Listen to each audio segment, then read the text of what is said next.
अरे छोटी बहू, आज खाना नहीं बनाया है क्या? इतनी देर हो गई है आज।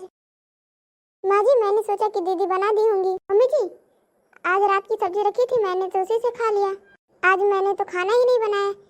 एक काम करो, आप दीदी से पूछ लो, उन्होंने बनाया होगा। अच्छा चलो ठीक है, मैं बड़ी बहू से पूछ लेती हूँ। बड़ी बहू, खाना बनाया है? खाना बन गया हो तो खाना लगा दे बेटा, बहुत देर हो गई है, भूख लगी है बेटा। खाना खाना मैंने तो नहीं बनाया है मम्मी जी। वो आज मेरा खाना खाने का मन नहीं था, इसलिए मैं बाहर से मंगवा ली, मैं तो वही खा ली। तो एक काम करो, आप छोटी से पूछ लो। वो मैंने पूछा था छोटी बहू से, उसने भी नहीं बनाया है खाना, मैं क्या खाऊं? मम्मी जी मैं क्या करूं? आप छोटी से ही बोल दो बना दे, मेरे सर में दर्द हो रहा है। पूरे परिवार ने खाना खा लिया, बस किसी को मेरी ही चिंता नहीं थी।